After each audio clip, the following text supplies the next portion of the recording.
मुझे लगता है कि अब इसके बाद जो आम आदमी पार्टी जो भारत की राजनीति में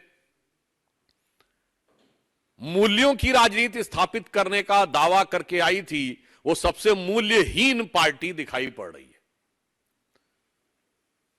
और मैं कह सकता हूं कि दिल्ली की जनता आज अपने को ठगा हुआ महसूस कर रही है।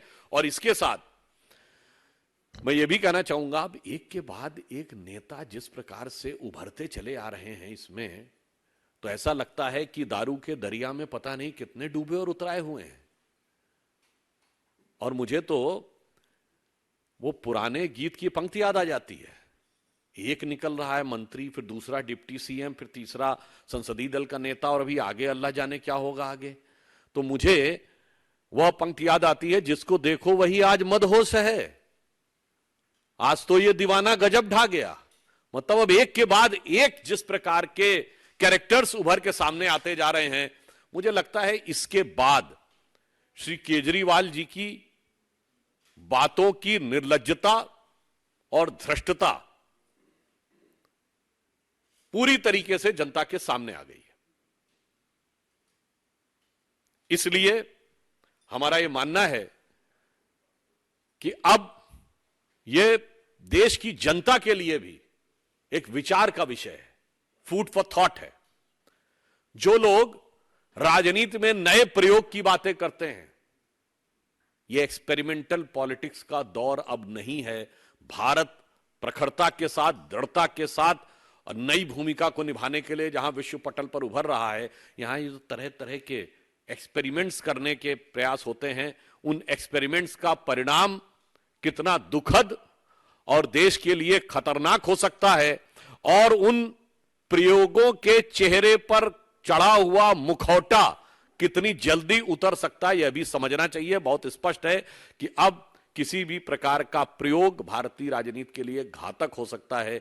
यह मेरे विचार से आम आदमी पार्टी के अन्ना आंदोलन से निकली आम आदमी पार्टी के इस चरित्र के बाद यह भी एक विचार के लिए तथ्य देश की जनता के सामने है, और देश की प्रबुद्ध जनता इसे समझ रही होगी। धन्यवाद।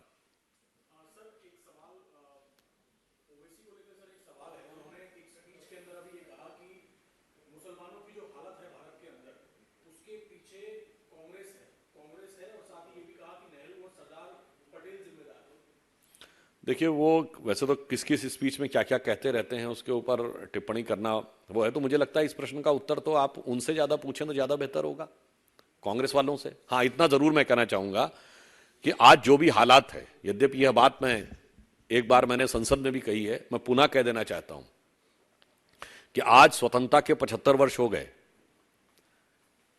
मैं ओबीसी जैसे लोगों को भी स्पष्ट बता देना चाहता हूं कि जब यह देश स्वतंत्र हुआ तो जिनको आज माइनॉरिटी कहते हैं, उनमें से कितने लोग ऐसे थे जिनके राजे रजवाड़े थे? कोई जैन रियासत थी क्या? कोई क्रिश्चियन रियासत थी, या पारसी रियासत थी, या यहूदी रियासत थी? इक्का दुक्का महाराजा पटियाला वगैरह को छोड़ दें तो बस एक दो ही सिख रियासतें थी, और लाइन लगा के मुस्लिम रियासतें थी। नवाब पटौदी, नवाब जूनागढ़, नवाब भोपाल, नवाब लखनऊ, हैदराबाद के निजाम। तो फिर क्या हो गया भाई? आप तो सुल्तान आलम थे, हुजूर नवाब थे, क्या हो गया? इसलिए मैं जो बात बोल चुका हूं, ओवैसी जी को समझना चाहिए कि जो हुक्मरान वक्त थे वो आज मजलूम हो गए, क्योंकि सेकुलरिज्म के जाल में ऐसे फंसे कि उल जलूल हो गए।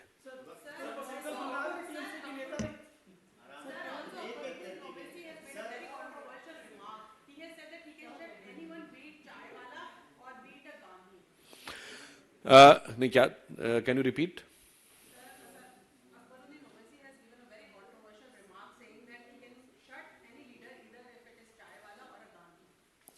Actually, can you point out any of his statement which is non-controversial? There are certain leaders who live up their politics only on the basis of the controversy.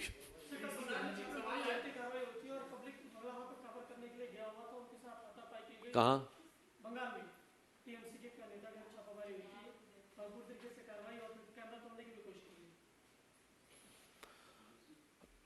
देखिए, पश्चिम बंगाल में जिस प्रकार का वातावरण है और पुलिस का जिस प्रकार का दुरुपयोग है, ये मैं नहीं कह रहा हूं, कांग्रेस पार्टी के संसदीय दल के नेता अधीर रंजन चौधरी ये कह चुके हैं कि there is no democracy in Bengal, और कांग्रेस तृणमूल कांग्रेस की गवर्नमेंट को उन्होंने मर्डरर टाइप कहा है, कोर्ट में भी गए हैं।